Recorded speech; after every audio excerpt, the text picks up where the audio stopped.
Nirmala Sitharaman today stresses on structural reform to induce growth and production which will further generate employment.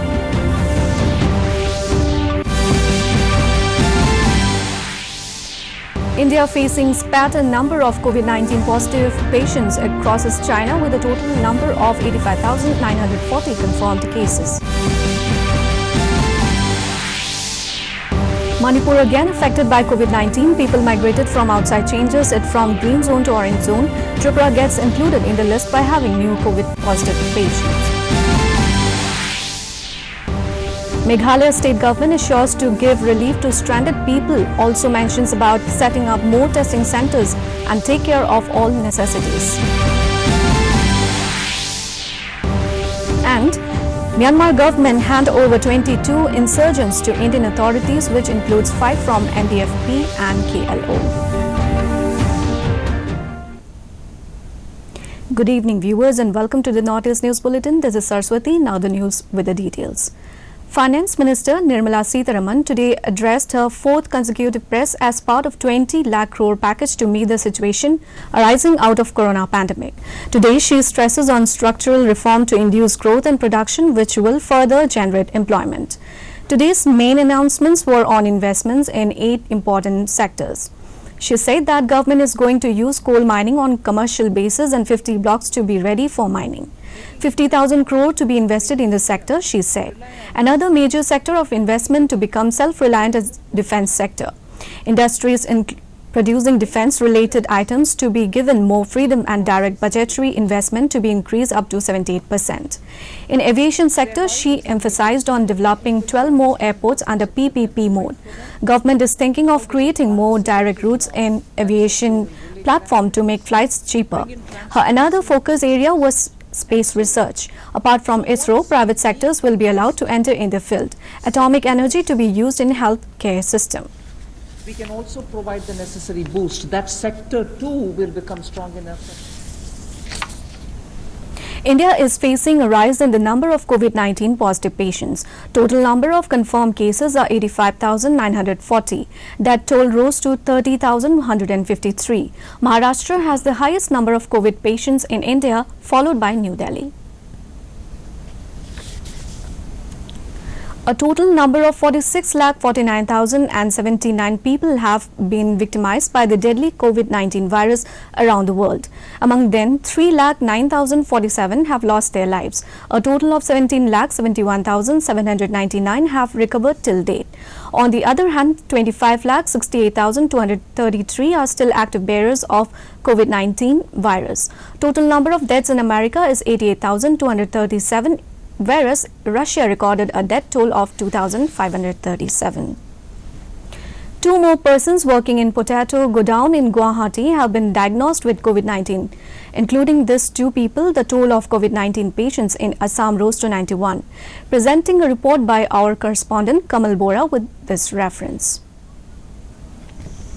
Slowly but steadily, the number of COVID-19 positive cases in Assam increasing, and it's a huge matter of concern for everyone. We have seen that yesterday also 3 cases were reported that are from Guwahati itself. One was from Horukhodzai Quarantine Facility Center and one was an indoor patient at Guwahati Medical College Hospital. However, one patient has been migrated to West Bengal, and today morning also we have come to know that 2 more cases have been reported, and both of them have connection with the potato godown where Mungru Sahani was working, who was found to be as COVID-19 positive a few days back. If we see the whole scenario, it's a huge matter of worry for all the people residing in Guwahati city, that most of the cases reported in the last few days have no travel history, and it simply indicates that there may be several cases which is not known to us, and that is the reason every person in Guwahati city has to be more cautious in every step of life. This is Kamal Bora with my friend Ranjit from Guwahati for DD News. COVID-19 cases in Manipur rises to 6 as 2 more patient returnees tested positive in the state. Both the patient hailing from Moreh travelled to Imphal by road from Mumbai in a private vehicle. The patients were a 48-year-old woman old men and a 75-year-old woman were kept in quarantine at RD Wing, Lamphilpat in West Imphal. Another 22-year-old nurse returned from Mumbai where she was working and also tested positive. The first 2 COVID-confirmed cases in the state had recovered and discharged after being treated, bringing the state status to COVID-19 free, and later the central government declared the state green zone. Manipur Legislative Assembly Speaker and MLA Yumnam Khemchand on Friday appeals to the State Health Department to supply PPE kits at community quarantine centers. While inquiring the need of volunteers and medical teams helping to run the quarantine center at Manipur College, the Speaker said for effecting delivery of service PPE is quite indispensable now for doctors who visited to treat COVID patients. The Speaker also mentions that some PPEs are procured to meet the needs from markets, but it is not known those available in market it is approved by Union Health Ministry or not. A total of 11 new COVID positive cases were found in Tripura, taking the toll up to 167, which is highest in the entire northeast. Among them, 42 positive patients were released after treatment at GBP COVID-19 hospitals. A total of 625 samples were tested, among which 11 more people, including 7 BSFs from 86th Battalion and 4 civilians, were tested positive on Saturday, as was tweeted by Chief Minister of Tripura, Biplab Kumar Dev.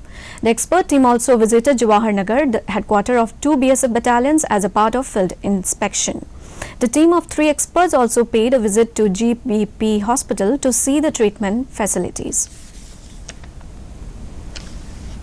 In Manipur, consequent upon Prime Minister Narendra Modi's announcement of 20 lakh crore rupees economic package aimed at uplifting the economy weakened by nationwide lockdown and COVID-19 pandemic, Chief Minister N. Biren Singh distributed emergency working capital finance to 41 micro, small and medium enterprises (MSMEs).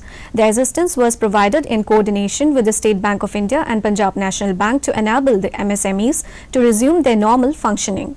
The minister announced 20 lakh crore economic package was a bold and historic step, as the amount equals to 10% of the total GDP of the country. In line with the central government's decision, he says the state too needs to focus on agriculture, horticulture and MSME sectors to revive the state's economy. The government of Manipur strongly supports these measures and will continue to take necessary steps from time to time. Meghalaya government has informed that it will requisition special trains and its own expense for stranded students and individuals. Talking to reporters yesterday, Deputy Chief Minister Pristin Tinsong said that the state government will book the trains at its own expense, adding that the residents need not worry about train fare. He also informed that the total number of students and individuals who have so far reached the state from different places within Northeast as well as few states outside the region until Thursday is 4,161. Tinsong also informed that during a review meeting, it was decided to set up more testing centers for those stranded residents entering the state. It may be mentioned that the decision was taken since the special train ferrying citizens stranded at Tamil Nadu will be arriving at Guwahati on Friday at 4:30 p.m. Meanwhile, Deputy Commissioner West Jaintia Hills District Garod LSN Dykes informed that a total of 97 residents from the district have returned back home from various parts of the country. Dykes also informed that the district administration has set up dropping point for persons returning to the district from outside Meghalaya at High Winds Lakeside Hotel, Tadlas King. In Meghalaya, State Agriculture Minister Bantidor Lindo, after the cabinet meeting on Saturday, informed that the state government has approved the Meghalaya State Agriculture Produce and Livestock Marketing, Promotion and Facilitation Bill 2020. Speaking to reporters, Lindo said the implementation of the Act in the state is very important to the agricultural sector. With the implementation of the proposed Act, government will assist in creating proper marketing infrastructure like market platforms, storage facilities, cold storage, godowns, etc., which will in return help in forming an organized marketing system. The Act will also bring in more transparency to the agriculture marketing system and enable farmers to realize higher returns. The Samagra Shiksha project of the education has started reaching out to the students of the remotest areas in Sikkim by way of direct interaction, maintaining proper social distancing protocol. Responding to some queries from the parents and stakeholders that students in remote places are deprived and worried because of online education. The State Project Director Bhim Tatal was informed that Education Department has started sending laptops to such remote places where internet facilities are not available. Such laptops with preloaded educational contents together with the contents already broadcast and telecast from radio and TV are being sent to all the BACs to help students learn where smartphones, internet, TV or radio are not available. So far, the department has identified about 130 such centers in the entire state and laptops have already been sent to these places. The teachers residing nearby areas would come to such centers and take classes with the help of laptops preloaded with the teaching material supplied by the Samagra Shiksha and Education Department, duly maintaining COVID-19 protocol. This may be noted that the Samagra Shiksha of the Education Department has initiated Sikkim Tech app, a proprietary app of the department, as the online mode of teaching learning process during the lockdown. Apart from this, learning programs from Samvad Television and All India Radio, the SPD has further mentioned that education is a way to eliminate all kinds of discriminations and drifts in the society and that all efforts are made by the department to reach out to the remotest places. The Myanmar government on Friday afternoon handed over 22 insurgents to the Indian authorities, including 5 from NDFB and KLO. The insurgents were brought back to India by the special plane of the Indian Air Force, which landed at Bir Tikendrajit International Airport on Friday. Of the 22 Northeast insurgents, 12 belong to Manipur, while the other 10 belong to other NDFB and KLO. They have been quarantined at 7th Manipur Rifles Camp at Khabeshoi, Imphal East. After having dropped the Manipur base insurgents, the 10 insurgents were then transported to Guwahati. The return of the insurgents is being seen as a result of increasing intelligence and defense cooperation between the two countries from both sides over the last few years. To end the news, the headlines once again. Finance Minister Nirmala Sitharaman today stresses on structural reform to induce growth and production, which will further generate employment. India facing spat in number of COVID-19 positive patients crosses China with a total number of 85,940 confirmed cases. Manipur again affected by COVID-19. People migrated from outside changes it from green zone to orange zone. Tripura gets included in the list by having new COVID positive patients. Meghalaya state government assures to give relief to stranded people, also mentions about setting up more testing centers and take care of all necessities. And Myanmar government hand over 22 insurgents to Indian authorities, which includes 5 from NDFB and KLO. And that brings us to the end of this evening's bulletin. Thank you for tuning in. Namaskar.